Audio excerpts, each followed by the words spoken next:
Hello, welcome back to my channel. If you're new here, hi, my name is Katie Wismer. I'm an author and an editor. I have 7 books out currently, and I thought we would do something a little bit different for today's video. We're in a different location. We're just chilling in my bedroom. I thought it felt a little more cozy in here. I'm having my energy drink in a plastic sparkly champagne flute because that's just like the vibe today. And I thought we would do some tough love writing advice, author advice, self-publishing advice, all that kind of stuff. So let me just say now, if the title already didn't warn you, I'm warning you now. If you're gonna get your feelings hurt, if you don't want me to be mean to you, just don't watch this one, because I'm not gonna sugarcoat it. I'm not gonna be nice. I'm not gonna do disclaimers. If you're gonna be triggered by this, if this is gonna upset you, just don't watch this one. If you're not in a place where you're ready to hear this, just don't watch this one. Also, I'm 25 years old. Like, what the hell do I know? Like, don't take it that seriously. If this doesn't resonate with you, don't take my advice. I have been self-publishing since 2018. It's 2022 when I'm filming this, and I feel like I've done pretty well for myself. So I'm not an expert. I don't know everything. I make mistakes all the time, but I wanted to kind of share some things that I've picked up along the way that also pop up a lot for me in questions that I get in my comments or in DMs or in my emails. The same things just come up over and over and over again, and it just kind of inspired this video. So that's what we're doing today. I have some notes. I think I have 5 major points that I want to get to today. Oh, should I tell you some about me if you don't know me, if you're new here? I have self-published all of my books. I have 7 out currently. 3 of them are poetry collections, 4 of them are novels, 2 are a series, 2 are companion books. Yeah, I think that's all you need to know. I also do freelance editing on the side. I'm 25 years old. I work completely for myself. I do writing and editing full time, fully support myself. I don't know. If you have any questions, let me know. Number 1, stop wasting your time sweating the small little details and little things that do not matter. I get so many little questions, and also this is not like a call out and meant to make anyone who's asked me a question feel bad. I'm happy to answer questions, but it's also just kind of like I see the same things over and over again and like they don't matter, and I feel like people are spiraling and just stalling and putting off actually writing and actually doing the work by like micromanaging and worrying about all of these little things that don't matter. For example, like I'll get asked all the time, like, what program do I write in? And I say I write in Microsoft Word, and then they're like, well, what about this one? What about this program? What about this program? How many words do you write a day? How many words should my book be? How many words are in each chapter? How many chapters do you do? How many pages is each chapter? How many words per page do you do? What font size do you do? Like, just write the book. If you're getting to the point where you're about to self-publish and now you're trying to figure out like formatting and how big the font should be in the formatted book, that's a different story.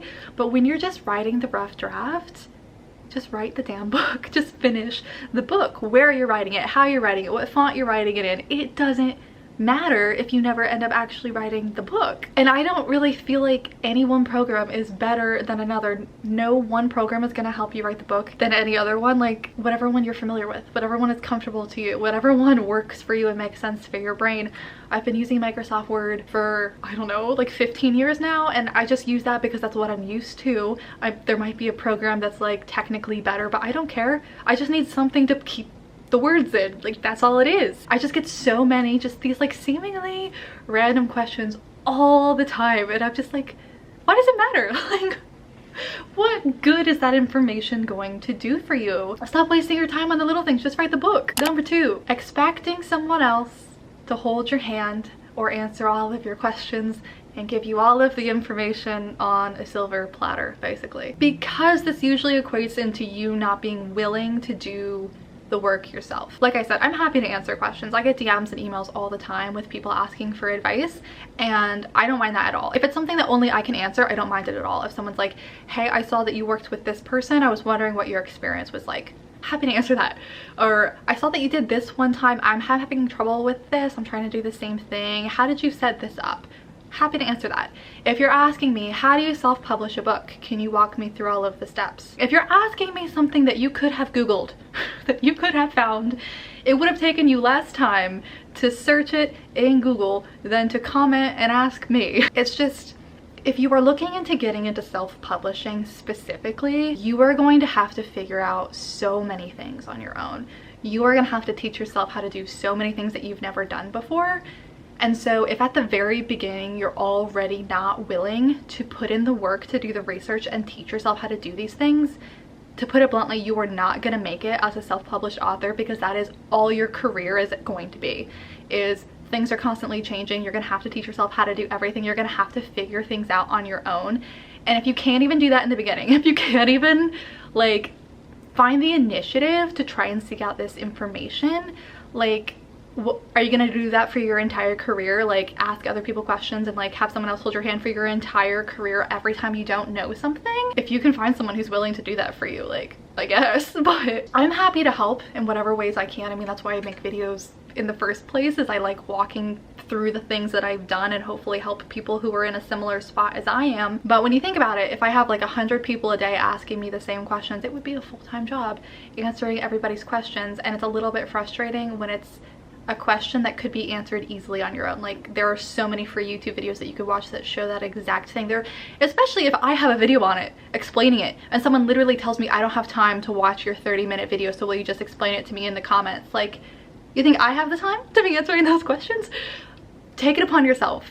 Like, go try and help yourself first. If you have been looking and you can't find the answer, or again, if it's like specific to someone's personal experience, then I think it's awesome to have people that you can reach out to and ask for their experience or their advice.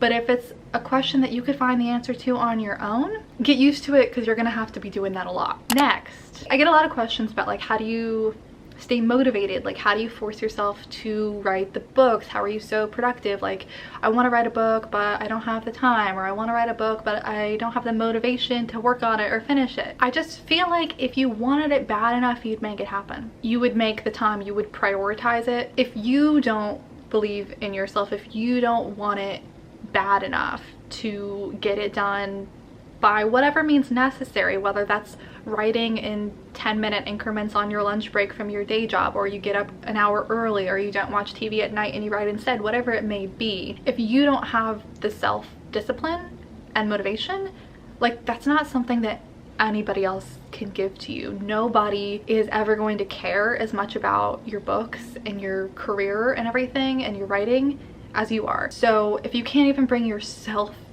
to care, I would reevaluate why you're doing this in the first place then. Because if you're a writer, I mean, that would lead one to believe that means you are doing it because you enjoy it, because you want to be doing it, because you love it. I mean, I'm not saying it's always easy to make the time for it. It's not easy to push yourself through all of the writing block and the doubt and the negativity and all of these things, but it's more about discipline than it is about inspiration. You're not going to feel inspired all of the time. You're not going to feel motivated all the time, but you create these routines, you create these habits, and you force yourself to be consistent, and it's all about discipline. There's no magic formula or like secret ritual that I do to get myself inspired every day. There are like little rituals that I do that I enjoy doing with my writing, but sorry if you can hear that. There's like a really loud engine revving right outside my window.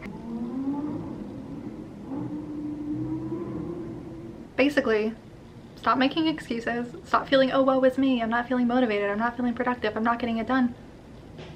If you want to do it, if you really want it, then get it done. Next, not wanting to have to market your books or put yourself on social media because you feel uncomfortable, because it feels awkward, because you don't already have an established presence, and you know it's going to take a lot of work and a lot of time to build that up, because whatever excuse you have, whatever reason it may be, get over it. I am incredibly uncomfortable on social media and putting myself out there marketing my books. I feel incredibly awkward all the time. But you know what? There are so many things in life that make you feel uncomfortable. There are so many things that make you feel awkward. But the one thing that you do get to choose in life is you get to choose which discomfort you're willing to live with.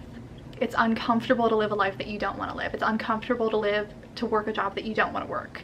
It's uncomfortable to have this dream of writing and being an author and to never have it. That is uncomfortable. It's also uncomfortable to put yourself out there on social media and risk embarrassing yourself and feeling awkward and making mistakes and all of whatever fears you may have. Both of them are uncomfortable. Pick your uncomfortable. Which uncomfortable are you willing to live with? And lastly, ask yourself truthfully, are you in it for the long haul? Self-publishing can be a long game. Odds are you're not going to make a lot of money with your first book, or your second, or your third, or your fourth. If you're self-publishing, you might not be making a full-time living right off the bat? Are you willing to stick through it and keep trying even if it takes years to get you where you want to go? My first year of self-publishing, I think I might have made like a total of $4,000 all year with my books. You know, however many years later, and I now have 7 published books out there, I'm making over $10,000 just from the books this month, and I'm on track to make 6 figures this year. So things have drastically changed for me, but it's been years. It's been consistently publishing the books and marketing the books, even when it feels like I'm not moving the needle, and even when I can't see the progress yet. I know I'm doing the work now, and I'm going to see the fruits of that labor in the future. I just have to keep planting the seeds now and being patient and keep trying, because it's a long game. You might be lucky, you might hit it out of the park with your first book, you might be making money right off the bat, but you also might not. It might take a lot of patience, it might take investments, it might take a lot of faith and trust in yourself. It might take a lot of trial and error and being willing to be flexible and try new things with marketing. It's possible to make money from writing. I know a lot of people will tell you that it's not, but it's also not this like get rich quick scheme that I think a lot of people present self-publishing to be. And if you're just doing it for the money, I feel like you're going to burn out and lose enthusiasm and lose steam before you ever hit that point, because it really does take patience and time. And the thing that pushes you through those hard moments, when you just keep investing money into these books and you keep investing all this time and your hard work and you're not seeing the results yet, the thing that keeps you going is how bad you want it. I love to write. I can't picture myself doing anything else. I don't want anything else. So I will take all of that bad stuff alongside the good things if I get to keep writing. I will take the bad sales months, I will take the bad negative reviews, I will take the books that flop, I will take all of the negative parts of self-publishing, honestly, with a smile on my face, as long as I get to keep doing this. And if you're just doing this for the money, I mean, maybe it'll work out for you. I'm not going to tell you what to do. Plenty of people have jobs that they only do for the money, so I think we kind of demonize that for no reason. But I do think it is harder to push through and be as patient as you'll need to be if you don't have that kind of like underlying fire for it within you, you know? So anyway, this may have been a little rambly and a little bit disjointed and kind of random, but to sum it up, stop wasting your time and procrastinating by stressing over all of the little small insignificant details and write the damn book. Number 2, stop expecting someone else to answer all of your questions and teach you how to do every step of the process. If you want someone to hold your hand through the entire process, you should probably go with traditional publishing,